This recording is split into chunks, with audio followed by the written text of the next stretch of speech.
Hey guys, my name is Luke Askew and welcome to Focus Friday. I don't know what that was.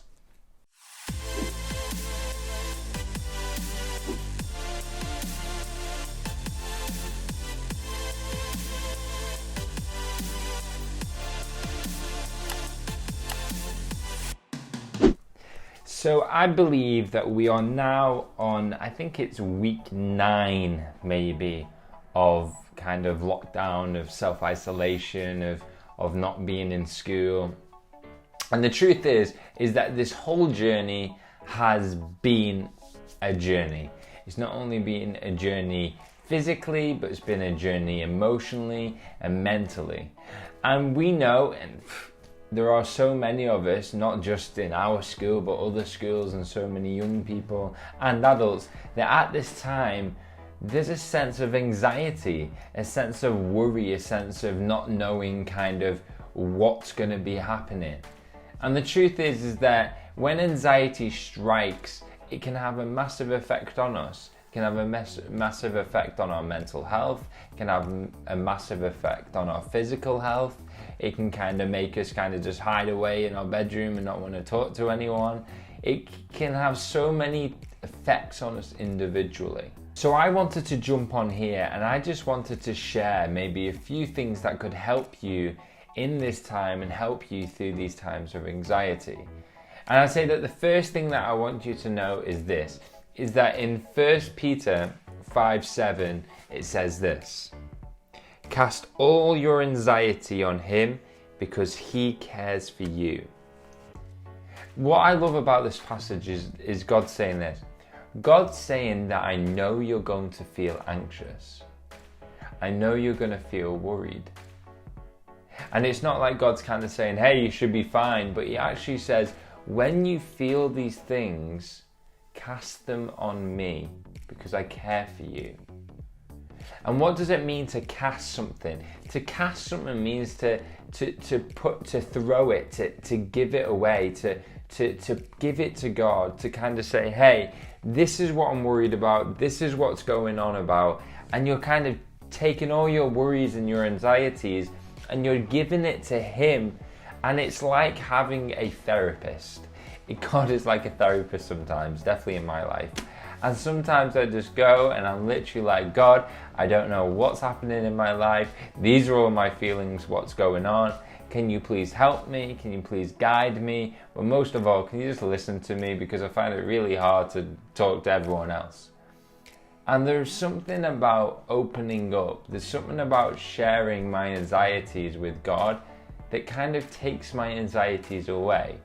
Because I can start to trust in him that he knows what's best and he can guide me and kind of lead me to me feeling at peace. And there's a sense of peace when I know that I can kind of trust him to kind of sort everything out for me. I think the second thing with anxiety is definitely practical thing, is writing down your feelings. You know, many of you might not have a diary, or maybe you just have your phone and you can put it in your notes.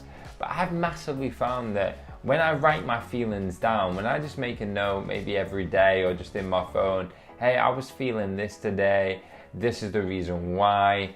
As I'm writing it down, I start to take everything that's in my mind and it starts to go on paper. And as soon as it's on paper, it kind of separates the feeling away from me, and it means that I can look at it from a different perspective and I can start to really think about what either is true or false, or more what should I be doing about these feelings.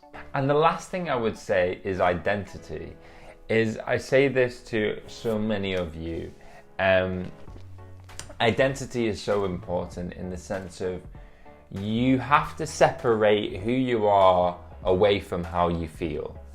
And you know, from a guy who's been very open, honest and said that I struggled with depression, for a long time I said, I am depressed. And I say to every single one of you, to separate that's really, really important. It's like me grabbing this flask. One sec. It's like me grabbing this flask and saying, hey, I feel the flask. Or me saying, I am the flask. There's a big difference. Everyone knows I'm not the flask, but I can feel the flask. In the same way that I am, my identity is something else compared to how I feel. And I think what happens sometimes is we take how we feel and we make it who we are, and before we know, we forget how powerful we are, how special we are, and how unique we are in God's eyes. So understanding that yes, you're going to feel things at times. Yes, you're going to go through hard times. Yes, you're going to have to battle with your mind sometimes. But realize that these are feelings, these aren't you. And when you separate the two, you start to deal with the feelings. So overall, guys, I hope you can take one or two things from that and you can kind of put that into perspective. Remember that God cares for you, so cast your anxieties on Him. Take time to write down your feelings and your emotions. And also remember that your feelings aren't you, they're just feelings. And most of all, remember, if you need help, make sure that you reach out. Don't sit in silence. And we will see you all very soon. God bless.